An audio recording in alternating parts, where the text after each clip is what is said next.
podcast dedicated to reading and ranking every single mystery novel written by the queen of crime, Dame Agatha Christie. I'm Catherine Brobeck. And I'm Kemper Donovan. And this week we are tackling the Sittaford mystery, which was not actually originally published under that name. In fact, it was originally published as The Murder at Hazelmoor, which incidentally sort of is a more sensical name for it, so we can get into that. It is, and it was first published in the U.S., right? Which is... Yes, very strange. The first time that that's happening for a novel. And this kind of begins the odd retitling between the U.S. and the U.K., which I don't think we've come across yet either. I tried to do a little bit of my own online sleuthing as to why there are so many alternate titles for the American versions of Christie, and I have not come up with a satisfying answer. I know this is not specific to Christie. Even the Harry Potter series sometimes is a little bit differently titled, but it's curious. Well, I mean, it was called The Murder at Hazelmoor in its first UK publishing too, correct? I believe so, yeah. And then the title, it was only a subsequent change, which is like awfully weird because you would think that murder is usually more enticing. Yeah, she seems to tend to use murder or mystery in these titles, so maybe she thought one is as good as the other. Or the secret of Sittaford was off the table. The Sittaford secret. It's the murder takes place at Hazelmoor. That's the name of the house, but that name doesn't get checked too many times in the novel, whereas Sittaford really does. So maybe it was a publisher recommendation or something like that based on how much Sittaford appeared. I don't know. Maybe it's a little bit curious. But it did first appear in Good Housekeeping too, which I thought that was really interesting. Oh, the days serialized when novels were serialized in magazines such as Good Housekeeping. Good Housekeeping. All right, so let's get into what is happening here.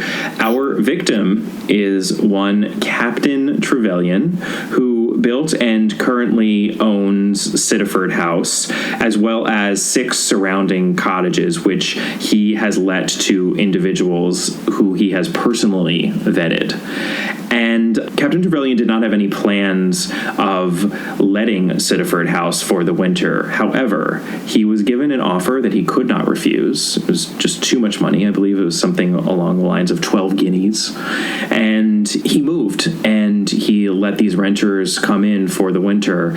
He moved to Hazelmoor, which was in a nearby village. The name of that village is Exhampton.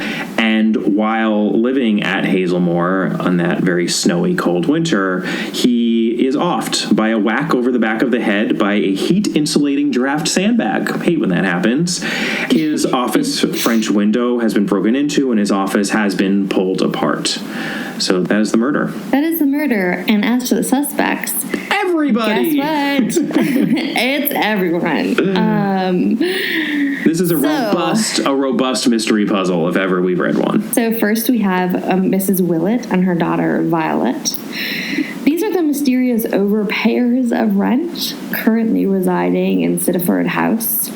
They profess to be newly arrived from South Africa. They've just come up there. They really can't specify a reason, but they apparently, just the two of them, want to hole up in a random rural house. And it's pretty... in the middle of winter. I feel like this is a bit of a theme in Christie, that people who do odd things when it comes to real estate decisions are not to be trusted. Remember The Adventure of the Cheap Flat? There are other odd things that can just be put down to coincidence or people being weird in Christie novels, but odd real estate decisions always end up being significant. I think just because she herself was interested in real estate, she certainly talks about it a lot in her biography. She moved a lot. She had beautiful houses, especially as she had more means. It's like they never let up in this book, and I actually think it's kind of funny when over and over again, Violet and her mother are like, no, we just love it. The winter's so pretty, and everyone's like, this is a dump, and there's no way that you're here because you want to be here. Like, the people who live there are basically calling them out on how unpleasant it is there, which is kind of funny. Right.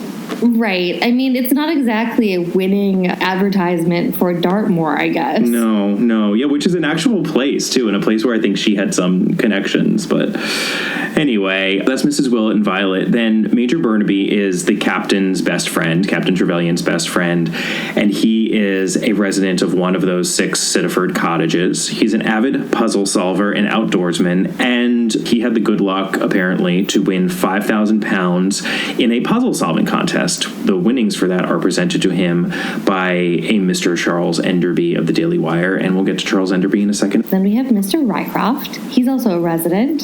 He is a bird-watching enthusiast, a fan of the psychic arts, an overall busybody, I guess. Fair to say. I don't know that there's really anything else to say about him. I don't think so. Moving on to another cottager. This is Miss Caroline Pursehouse, who is a spinster and an invalid and another busybody.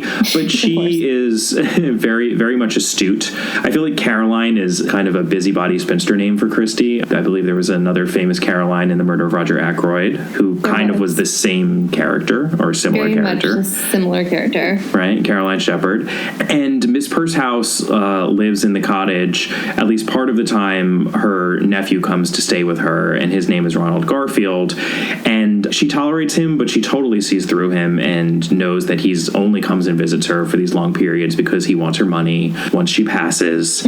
Ronnie, as he's referred to, is a total money moocher, a layabout, a loser. He's not very bright. He even openly moons over women who he's interested in, and of course rather too openly moons over the money that he wants from his aunt. He is not pulling the wool over anyone's eyes. He is the grossest Tinder date that you ever agreed to go on, basically. I actually am going to argue that because we haven't gotten to, I think, one of the most vile, scary Tinder date characters yet who appears in this book, but I will let you know when we get to him. All right, so then next we have, presumably not the scary Tinder date, Mr. Duke. He seems just like a very staid, boring gentleman who lives in a cottage, but he's very mysterious. He does socialize, but nobody really knows anything about his background. Then we have Mr. and Mrs. Curtis, also in one of those 6 cottages. Mrs. Curtis, at least, is yet another busybody. I think Mr. Curtis just kind of wants everyone to shut up so that he can smoke his pipe in peace. Seems right. So then we have Captain Wyatt. This is the scary, awful, worst Tinder date ever. This guy is sketchy. Blech. Well, you know what? I actually think that Captain Wyatt would be played by Christopher Walken. That was how I envisioned him. That softens him a little bit. Yeah. I'll give you that. It softened it for me. Look at this lion. He's the king of the jungle. Huge mane out there. He's laying down under a tree in the middle of Africa. He's so big. He's so hot. He doesn't want to move. He kind of lingers outside. He has very strong opinions about other people, but he doesn't like socializing. He has an Indian manservant named Abdul in his rural cottage with him. At some point, some of the neighbors make a joke that Abdul could just keep saying that Captain Wyatt was unavailable, but he could be long dead. Right, because he disappears for long stretches at a time, and Abdul is the only person that anyone sees in that cottage. Right. Yeah. Captain Wyatt, he has an eye for the ladies that we are given a little window into that I found distinctly unpleasant, but if I ever have to reread those passages, I will just imagine Christopher Walken saying them, and I think it makes it much more palatable than Ronnie. Absolutely. So then we have Mr. Evans, who is Captain Trevelyan's servant. He recently got married, which was much to the chagrin of Captain Trevelyan, a known woman hater.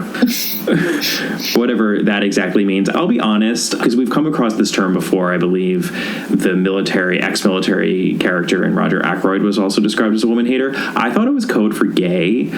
It's not at all. It just kind of means someone who's not comfortable around women. I don't think that Christie is suggesting that, but It's one of those terms that just comes across so differently reading it now than I'm sure it was meant in 1931. Well, I mean, it's also implied that, nobody has an explanation for why he hates women that much, just that perhaps he'd been spurned by one in his youth. So I think maybe what really he is like one of those MRA people.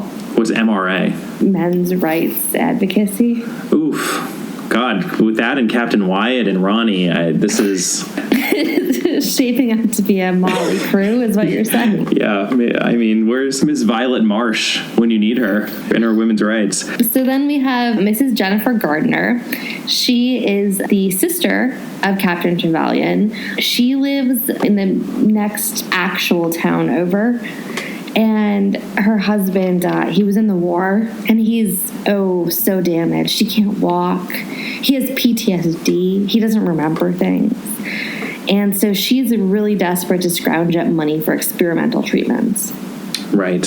And then our final suspects, we're just going to group them together here because this is an insanely long suspect list. The siblings, Pearson, Brian, James, and Sylvia.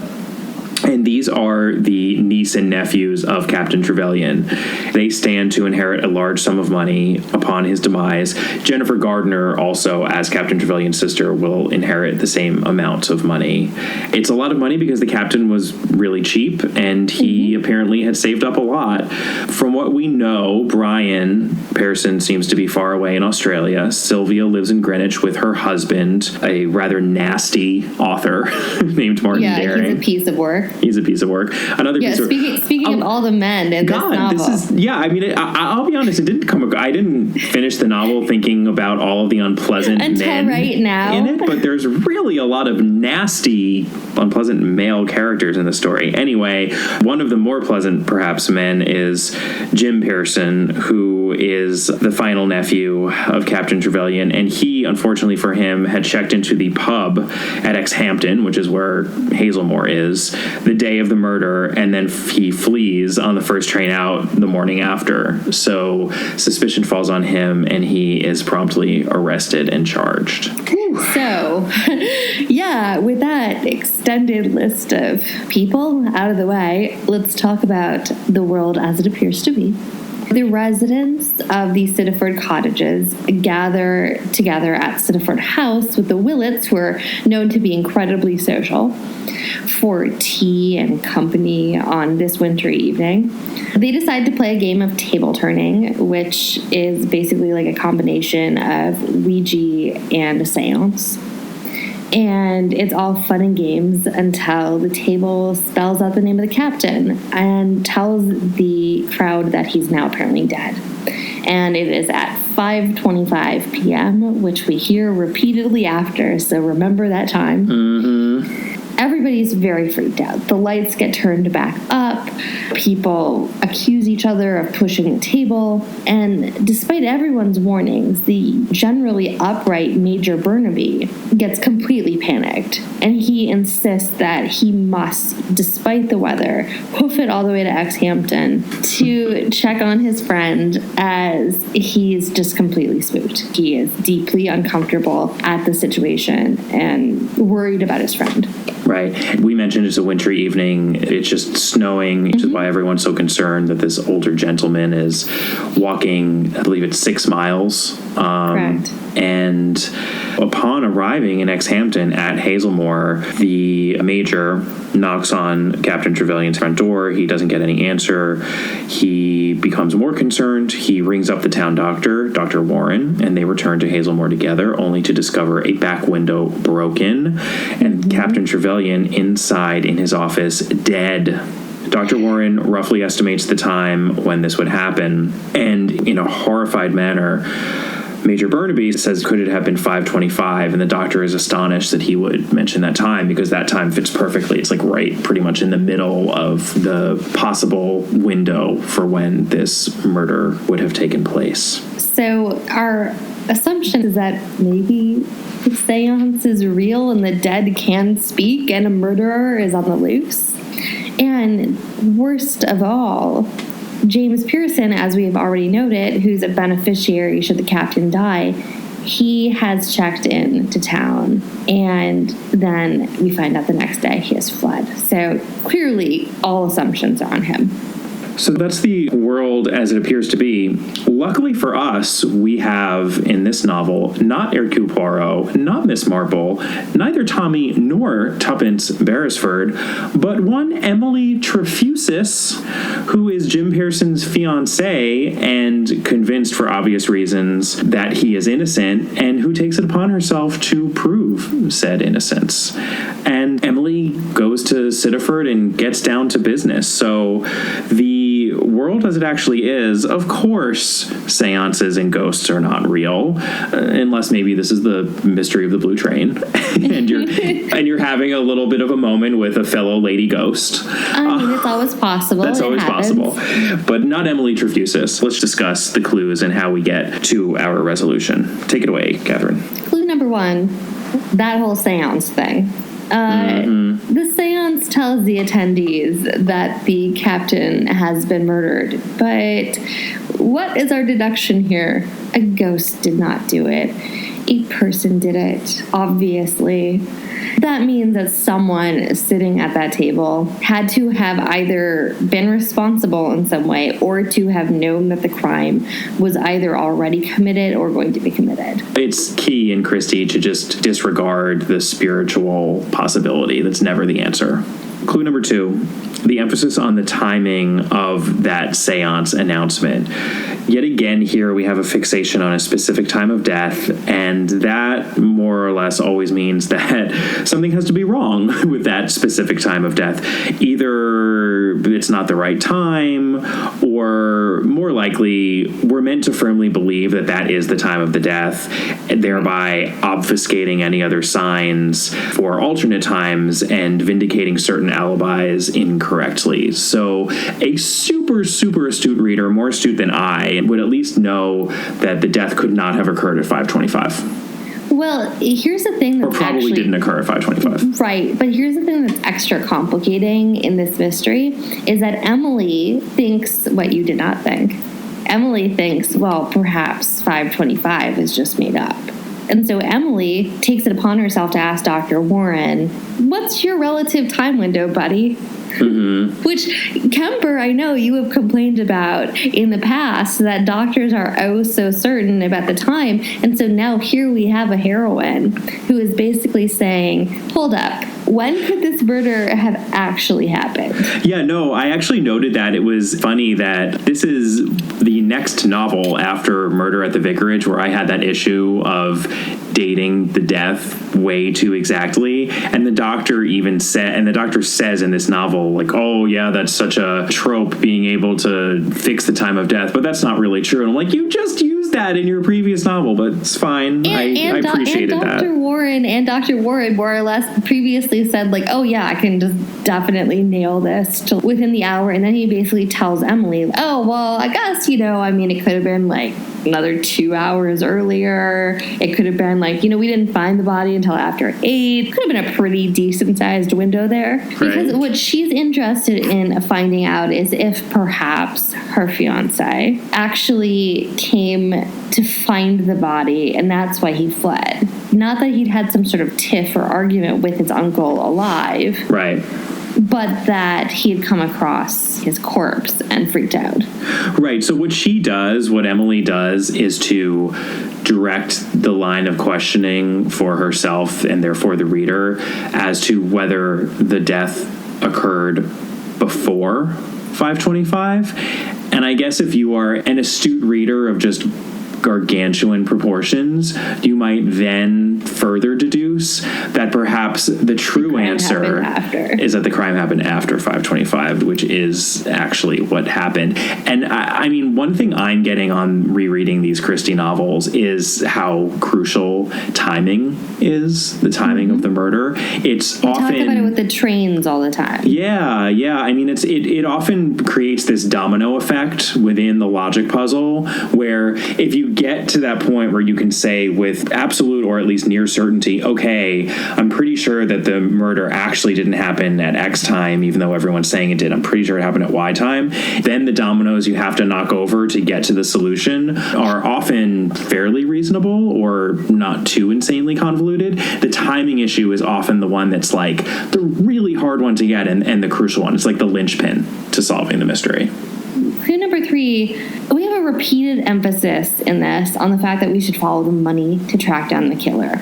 So it's a lot about the captain's will. Obviously, as a result, we're looking at the 3 Pearson siblings, and we're looking at his sister. Yeah, they all have reasons to want the money. And I actually think this is one of Christie's cleverer clues. This is actually really clever. I don't want to call the reasoning for a murder delightful, but like there's something delightful about the motive in this mystery. So basically, the reason why we're so delighted by it is that there is one other major receipt of money that happens in this novel. And we're told about it repeatedly. But the thing about it is it like seems so not obvious.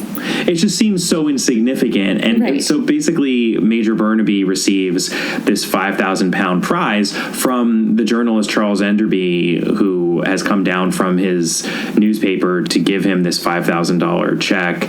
And that's why Charles Enderby is on the scene, and he ends up aiding Emily Trefusis in this investigation. And the two of them kind of set up a Tommy and Tuppence-esque team for the course of the novel. And that's delightful as well. But that money prize is significant, even though it's just so casually mentioned, because we're also told multiple times about how Captain Trevelyan had this habit in the acrostics and crossword contest that he used to enter, that he would give other addresses as his address. He gave his manservant Mr. Evans's address because he didn't think that if he gave his true address he would win the prize. They would see that he was rich. It would look like they were going to a wealthy gentleman. Yeah, it's kind of like, do you remember when Jennifer Lopez's mother won like $2 million in slot machines at Atlantic City, and people were like, seriously? Really? No, wait. Is this a thing that happened? Yeah. My mother's a huge gambler. Wait, I know this. Dude, yeah. Some people know that. Oh, I know this story. No, because there was a big story where she won like $2.4 million on the slots, my mom. That seems unnecessary. He and the Major are very competitive with each other about these puzzle-solving contests. Right. So, I mean, as a result, also, we don't have any reason to suspect, actually, that Major Burnaby didn't win it on his own. Right, we don't, but we are given the information that Captain Trevelyan would put other people's addresses, and we know that he had won things in the past. He was very good at winning prizes for crossword puzzle solving. Right. So the ultimate deduction to get from that is that the prize was actually Captain Trevelyan's, and Major Burnaby has a 5,000-pound motive to kill Captain Trevelyan so that he can collect the winnings. His crossword puzzle winnings. Yeah, his crossword puzzle winnings himself. I mean, it's just funny, too, the disconnect between getting a prize from a newspaper for something as innocent as a crossword puzzle and then murdering for that is just such classic Christie. It's like nothing is sacred, you know? No, God, my beloved crossword puzzles, too. I mean, it's so tragic. So it's also, spoiler alert, the Major did it. Yes. And we're getting there. Let's just go with now the last clue here. So the last clue is actually the big one. Yeah. And it's a pair of missing boots. And so Evans, the manservant, has repeatedly mentioned to the authorities and to apparently anybody else who will listen that when they were inventorying the captain's house, he noticed that the captain's favorite pair of boots or whatnot had gone missing. And it seems like very arbitrary, but eventually this gets passed on to Emily. So what is the possible deduction here? Well, it's a really weird thing to go missing. You basically have to assume either somehow they were involved in committing the crime, or somebody took them, which would be really weird. Mm-hmm. Or there has to be some other reason that they can't be found when the house is being searched. Right.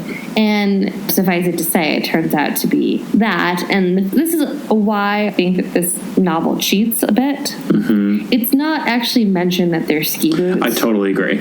We're never told that they're ski boots. I know why, because once the word ski is used, It's going to just give everything give it away. away. The word ski is used so sparingly in this novel up until we get our big reveal, because she didn't want to tip her hand, but it is a little bit of a cheat. So speaking of that big reveal, Yeah.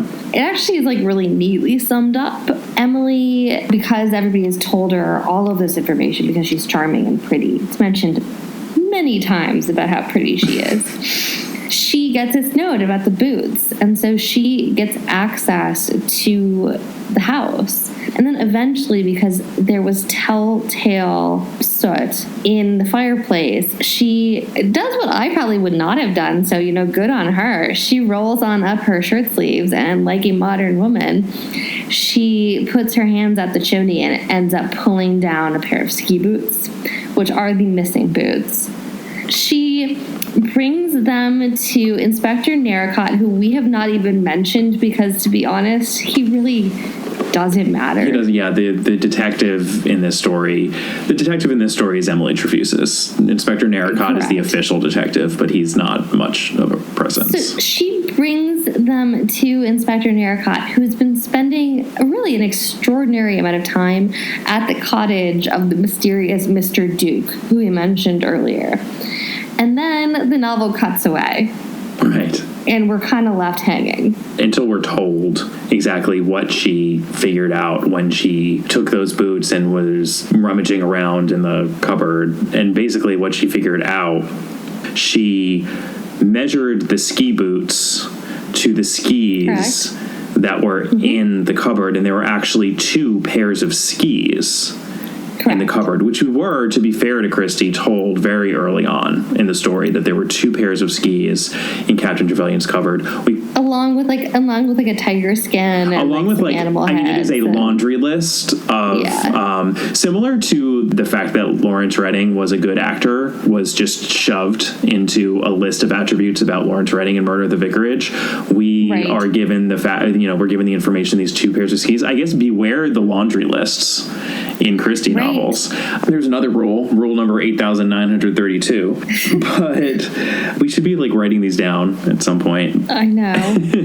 We'll post it on Twitter. Yeah. When she compares the ski boots to the skis, they have to fit 1 pair of skis, because one of the pairs of skis is Captain Trevelyan's, and they're Captain Trevelyan's boots. So they don't fit the other pair? Correct. So what she realizes is, why is there this pair of skis in here that's not Captain Trevelyan's? Yeah, it's not the boots, it's a skis. The boots lead to the issue of why is there this random pair of skis? And of course that is the big which, and it is so simple and elegant, it's so Christie, because the big, mental hurdle to get over here is, well, there's no way Major Burnaby could have anything to do with Captain Trevelyan's death, because he couldn't have gotten there. Yeah, he was 6 miles away. He had to trudge through the snow. By the time he got to Captain Trevelyan's house, of course, Captain Trevelyan was dead. We saw him knocking on the door and not getting in and calling the doctor and going through that whole rigmarole. He skied. That's it. He skied. You can ski in the snow. Downhill. And it was downhill. It's mentioned. It is mentioned. I love that that's a clue. The topography from Sittaford House to Hazelmoor being downhill is a clue, which is kind of cool. Well, it's funny because that is actually brought up at some earlier point, because it takes some effort to get there, but it's every little detail might be important, or it might not. That's why it's so hard. And also the reason that she brings these to Mr. Duke's cottage is it turns out that Mr. Duke is an incredibly famous former Scotland Yard investigator who just happens to have decided to retire to this rando cottage in the middle of nowhere. Maybe it's time to start talking about this. I think that this is with the exception of the fact that we are not told they are ski boots, which is a big problem. But with the exception of that, I think the solution is elegant. I think it's clever. I think it's pleasing. And I liked it very much. That is the mystery plot. As in every Christie mystery puzzle of novel length that we've now read, there are a lot of side plots swirling around that mystery plot. And I think in this book, they're particularly bad. Yeah, so the resolution to this, everybody's back at Seance Part 2 at Sittaford. And then Emily, the inspector, and former inspector, now Mr. Duke, come in and they place the major under arrest. Right. again, we've already mentioned this, but it turns out that he had all this debt from idiotic land speculation. Right, we're told that, I mean, we are told back to the real estate plot. Back to real estate, and also, we're told multiple times, that Major Burnaby is really bad with money, which reminded me of Dr. Shepard in The Murder of Roger Ackroyd. That's apparently often a significant clue. If someone is bad at money, that is often a motivation for murder. So, duly noted. Well, especially when you have to cover the money that you've lost. Right. It's not just being a matter of being poor or being frugal or something. It's a matter of placing bets you can't cover. Yeah. So he gets hauled off, but in the course of this entire novel, there are about 1 billion red herrings. I mean, you can't even, they're so insignificant that you can't even call them side plots. I've mentioned this in the past that my appreciation for the way that Christie weaves these mystery puzzles has increased since we've embarked on this project, because I realized that a lot of the red herring clues are actually side plot clues, which means that even though they have nothing to do with the mystery, they're not totally random, and we can at least figure out what they mean in a somewhat satisfying way because they inform some other story that we've been following, be it romantic or whatever. Often they're not amazing side plots or anything, but I just thought here they were particularly thin or even non-existent. Like, the only one that to me reaches the very low bar of side plots in past mystery puzzles is what was going on with Mrs. Willett and her daughter Violet. The reason why they moved to the Sittaford house in the winter is that Mrs. Willett's husband and Violet's father is a convict because he got kicked in the head by a horse a number of years ago. And now he commits crimes. Kind of like the sleepy sickness that we came across. Right, in Murder at the Vicarage, the hideaway plan for this convict father ended up not working, and also ended up implicating Brian Pearson, who happened to have met them on a boat over from Australia, totally coincidentally. So that is as good as it gets, though, in this novel, because some of the other red herring clues are as simple as we are just simply told that Ronnie, Miss Pursehouse's nephew, happens to be the godson of Jennifer Gardner, the sister to Captain Trevelyan. Right. So there was a scene where we saw them meeting for tea, and that's why. That's it. Well, and presumably he's trying to get money off of her, too, because he's a scumbag loser. Really?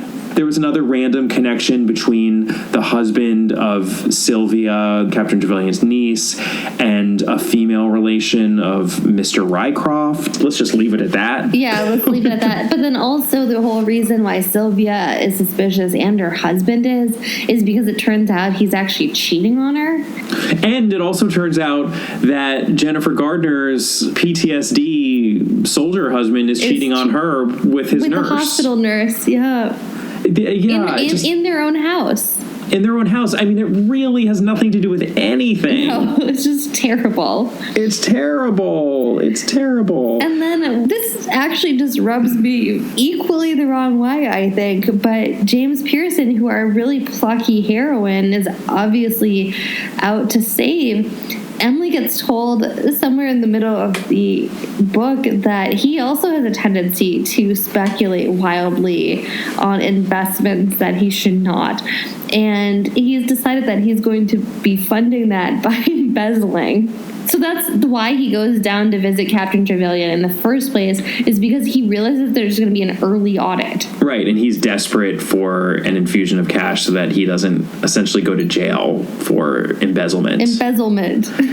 And perhaps the most successful and satisfying side plot that is happening throughout the course of this story is the love triangle among, I should say, Emily Trefusis and Charles Enderby, who is the journalist who is investigating alongside her, and then Jim Pearson, who is mainly absent from the story, but is Emily's fiancé. And there's this whole who is she going to choose at the end of the story. Here's the funny thing. I thought she was going to choose Enderby. I guess I've grown as a reader, because I distinctly remember the first time I read this novel, which was not even that long ago. I think it was about 10, 15 years ago.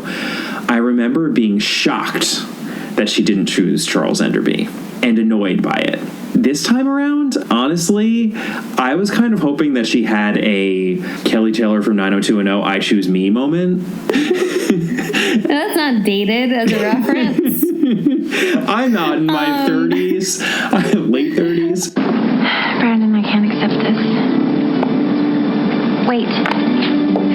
Please. Dylan, have a nice trip. I can't go with you. Not this time. I've made my choice, and I choose me. I hope you understand. I love you both till the day I die. They were both poor choices. One of them is a loser embezzler who's had to be saved in the course of the story. Although he's apparently very attractive. He is apparently very attractive, that's true. As much as it's mentioned that Emily is pretty, it's mentioned that her fiancé is handsome, so there's that. But Charles Enderby, even though he's clever and he's conniving and he's going places, he's awful, and he has no idea who Emily Trefusis really is. He thinks that he's saving her, even though she's completely got him wrapped around her finger. So he is in no way a good match for her, and I never would want her to end up with him. No, he's really just oblivious and also not very bright. No, he's not. He's scrappy. He's a good striver. He's a striver. Right, he's a striver, but he doesn't really have any impressive brains or anything like that. Basically, all the men in this story are really awful. It's interesting because, and this is where I will inject just for a second what's happening in Dame Agatha's own life, which we haven't talked about in a while, but at this point, her life had settled down from the whole disappearance thing, and she was licking her wounds from her divorce with Archie Christie, and she rather quickly, much to her surprise, actually met someone. She had met Max Mallowan at this point, and in fact, this is one of the few books that's dedicated to Max Mallowan, and I think it's interesting that the book, in some ways at least, centers on who this woman is going to choose, and she obviously had chosen one type of a man and now is choosing a very different sort of a man. I'm not really making any parallels between James Pearson and Charles Enderby and Archie Christie and Max Mallowan, even though I guess I kind of am, but I think those sorts of issues were just on her mind, and it's interesting to note that. So let's talk really briefly before we get into our rankings about the adaptation of this novel, because it is a doozy of an adaptation. We only have one adaptation of this novel. It is actually part of the Agatha Christie's Marple series in the aughts. This is season 2, the last episode, with Geraldine McEwen as Miss Marple. Obviously, this is not a Miss Marple story, but what that series did was to take non-Miss Marple stories and shoehorn her into the mystery. We already covered one of these actually with The Secret of Chimneys, which was turned into a Miss Marple story. Not particularly successfully, but certainly more successfully than this one, because I'm just going to be honest, this was one of the worst adaptations I think I've ever watched of an Agatha Christie novel. I would also say this. The Secret of Chimneys is a book that we both hated so much that we didn't care about it was. the adaptation. I don't think we were going to be as sensitive about the changes to it to make it a Miss Marple. That's true. And we're not going to go through this with a fine-tooth comb because honestly it's not really worth it or deserving of that attention. But well, you did have an all-star cast. It did have an all-star cast. So Timothy Dalton, who we last mentioned playing the role of Archie Christie in Agatha. Indeed. In the late 70s, he is here and still looking pretty foxy, looking pretty good. Not bad. As Clive Trevelyan, the Captain Trevelyan of the novel, who is perhaps about to become Prime Minister, which means that 5 minutes into this adaptation, we first see him in a flashback blowing up an Egyptian tomb in 1927, because sure. Why and not? Then speaking with Winston Churchill. Indeed. So there's that. That happened. It was very confusing. It was very confusing. The other two actors of note, one of them is Lawrence Fox, a.k.a. D.S. James Hathaway on Inspector Lewis, a favorite of Catherine's. I know. And also mine. Be still my heart, Lawrence Fox. Yeah, and playing a very different character here. He played Jim Pearson, very much playing up the ne'er-do-well aspect of Jim Pearson. I think on most takes he was swigging from a flask That was he was like the very opposite of Diaz Hathaway, who is good with his pint, but otherwise he's so by the rules. Absolutely. And then Carey Mulligan is here playing not one but two characters, both of them named Violet and happening to look exactly alike, because that was also a thing that happened in this story.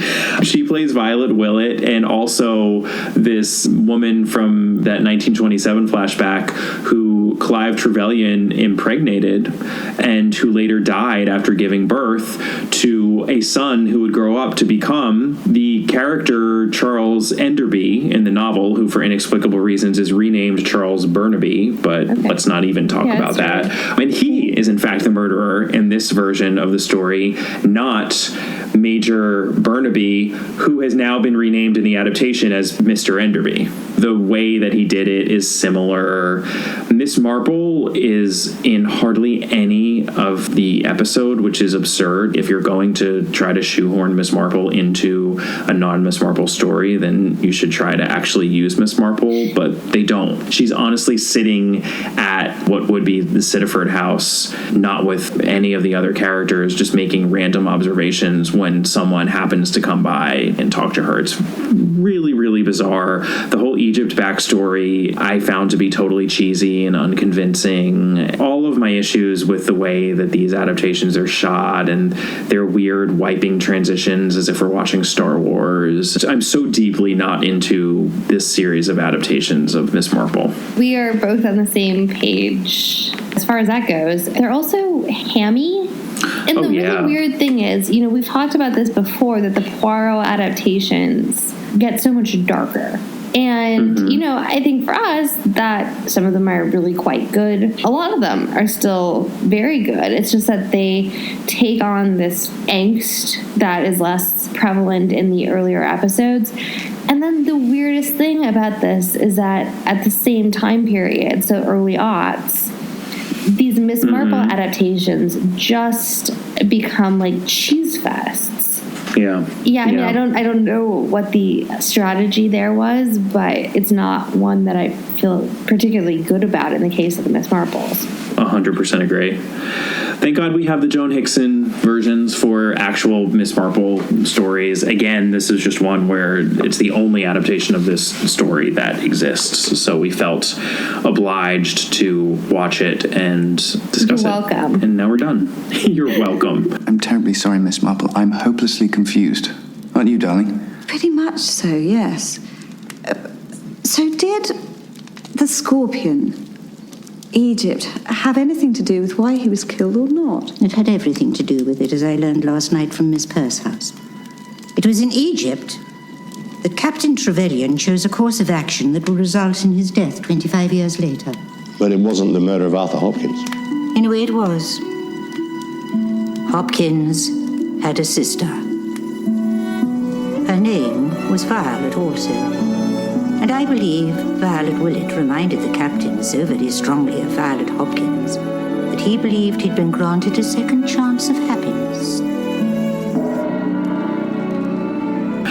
So let's move on to our rankings.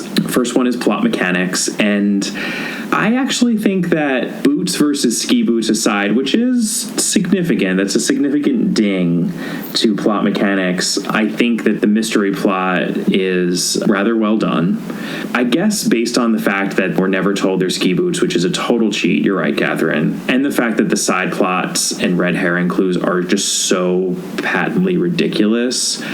You had suggested a 6, and when I was thinking about it, wanted to go higher, but I'm actually, after this discussion, thinking a 6 is exactly right. Excellent. Well, then let's move on to the next category. So, plot credibility. Here's the thing. I completely understand why Burnaby did what he did. So that makes total sense. At the same time, it's hard to separate all the red herrings out from the actual murder plot. And that's where the plot credibility for me really falters. There are so many coincidences. Every single Pearson sibling has a reason to be in this middle of nowhere village. Well, Sylvia's not. Sylvia's not actually there. Well, no, but her husband is somehow related to one of the men who just happens to have one of these cottages.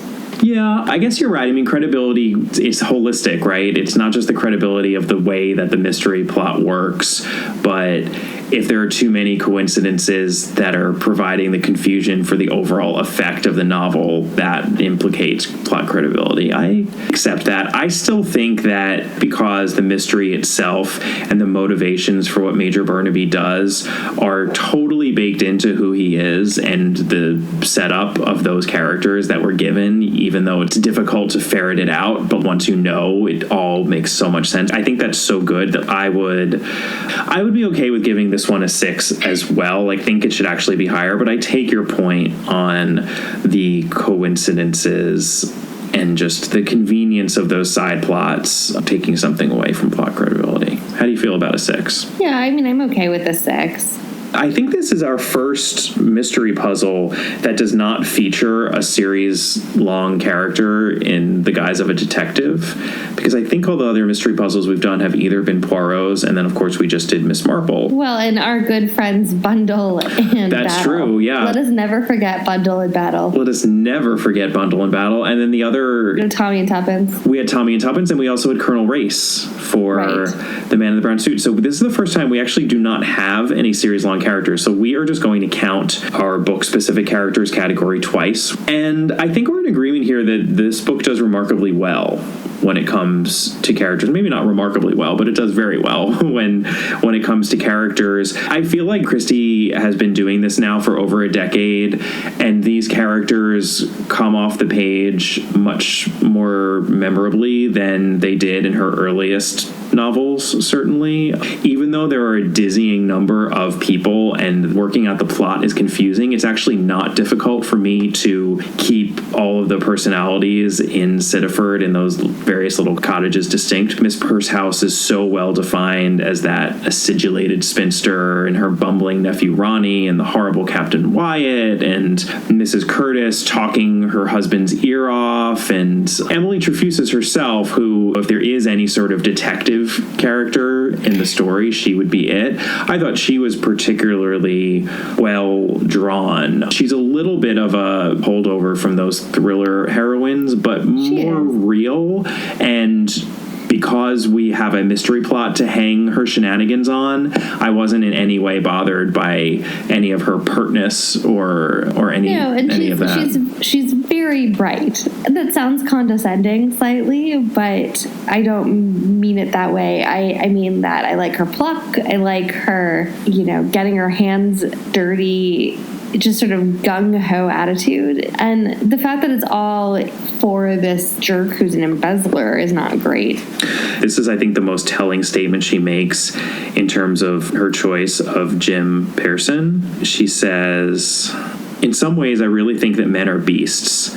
That's why it's so nice when one finds a man on whom one can really rely." And it's a bit of a dark statement, because what she means by being able to rely on Jim Pearson is that he's weak and she understands his weakness and she knows what she has to do to keep him in line, and she'll have a happy life because she knows exactly what she's getting with him. And other men who are unpredictable or not as easily to control, that way lies misery. And again, just to bring up the Archie Christie angle, I think Agatha Christie was certainly speaking from a bit of experience there of having gone through this horrible divorce. So, gosh, that's not depressing at all. No, not even a little bit. I will say the other thing about the character standpoint in this, which is less depressing, is that Charles and Emily, but Charles in particular, is very clever. Not clever in a crime-solving way, because he's not that at all, but he's witty. I'll put it that. That's better phrasing. He's right. Witty. Right. No, he's totally witty, and their banter is entertaining, and it certainly keeps the pages turning. I found one tiny section, and this is when Emily meets Miss Percehouse, and they're two such good characters, and I love Emily's self-awareness here, where she says, "She's just like me, only I happen to be rather good-looking, and she has to do it all by force of character." And that's so the character of Emily Trefusis, where she's acknowledging she's good-looking, because she's like, I know it. I don't care. I'll own it. I'm hot. But also realizes that she uses it very much to her advantage. And then further has the ability to realize that Miss Purshouse has just as much going for her as she does, except she just doesn't happen to be physically attractive. The other thing that I would say, and this can also possibly go into setting and tone, but it's not just the characters who are pretty witty in this, it's the actual writing of everybody. Christie's writing in this is breezy, and people are just tossing little witty asides left and right. Well, here's one that I tagged. Mr. Dacre's the lawyer for Jim Pearson. Emily's talking to him, and she says, "You don't think him guilty?" Mr. Dacre's asked Emily. "Curiously enough, I do not," replied the lawyer. "In some ways, Jim Pearson is a most transparent young man. He hasn't, if you will allow me to say so, Emily, a very high standard of commercial honesty. But I do not believe for 1 minute that his hands sandbagged his uncle." Everything in that paragraph is a little bit arch. Totally. There's a lot of the bursts of Christie humor, which are so important to these stories, and again, what she never gets credit for. Ronnie, at one point, is talking about the cats that he has to care for his aunt, and he says, "You haven't seen her cats, have you? I had to comb one of them this morning, and look at the way that brute scratched me." He's such a pathetic character, just the image of him having to groom his aunt's cats. And also her, complete sadistic enjoyment of the fact that this jerk just wants her money when she's dead, and so she just has no qualms about him painting everything and grooming the cats. Yeah. I actually underlined this because I thought that it was questionable writing, but I've now come completely around and decided that it's a brilliant description. Christie describes Emily Trefusis's wardrobe as, quote, demure and provocative. And I kind of do know what she means by that. Yes, I think I do too. Right? Especially when you meet Emily Trefusis. Yeah, that's actually kind of brilliant. Demure and provocative. Okay, well, so yeah, I mean, I think characters, we were thinking a 7. Is that right? I think a 7 is a good, strong number. And then setting and tone, yeah, it's working. I feel like I have a sense of where this is. I mean, certainly the fact that there's a snowstorm when we're in the middle of winter, I remembered that before cracking open this book again a decade later, that this book was set in the middle of winter with a massive snowstorm, and it is certainly well described. I can see the moors and feel the coldness and see those depressing little cottages that were built, on that land, and this deserted village, and skiing downhill, the twilight. There is a bit more of a sense of place here. Nearby. Yeah, the Pixie Cave, where the kicked in his head convict apparently has got pnomonia. Oops. And dying. And is dying, but it's better for him anyway. So says his daughter. Really, really cheerful end note to this book. Yeah. So I think it does pretty well there. What do you think? What should we give it? Like a 6. Okay, 6 works. And then let's very quickly do Suck Into Time, because there's not a whole lot there. I am inclined to lop off 1 point, mainly for Abdul. Oh yeah, not great. Abdul's not great. He says sahib a lot. He has broken English. He's referred to by Mrs. Curtis, actually, as a nasty black fellow. Not that I think I don't think Christie is condoning those words, but it's supposed to be maybe slightly comical that she's saying that. I don't know. It was just a little bit of a weird moment. Uncomfortable. Everything involving him is uncomfortable. Everything involving is uncomfortable. So yeah, and a little bit of the colonials and how uncivilized they are. There's quite a large amount of weirdness involving the servants for everybody in this novel. Mm-hmm. The servants for the Willets, the relationship with Evans is weird. Yeah, there's a lot of casual denigration of servants. Yeah. I would say. Yeah, I would say so too.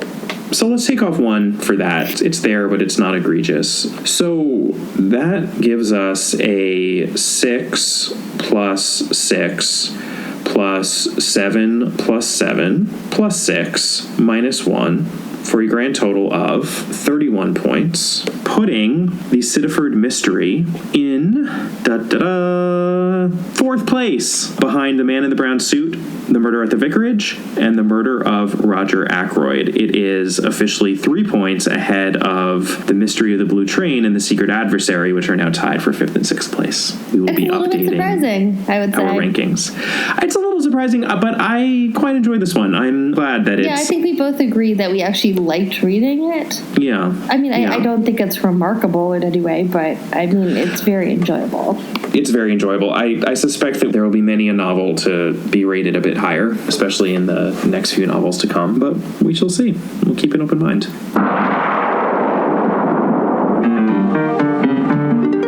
Join us next week for another Poirot short story, The Lost Mine. Got to get back to our good friend Hercule Poirot. Of course. We only have 2 more stories left in the Poirot Investigates collection, at which point we will perhaps be moving on to another detective for our short stories, but we will see about that. In the meantime, we would love to hear from you. Please email us at allaboutthedame@gmail.com or visit us on Facebook.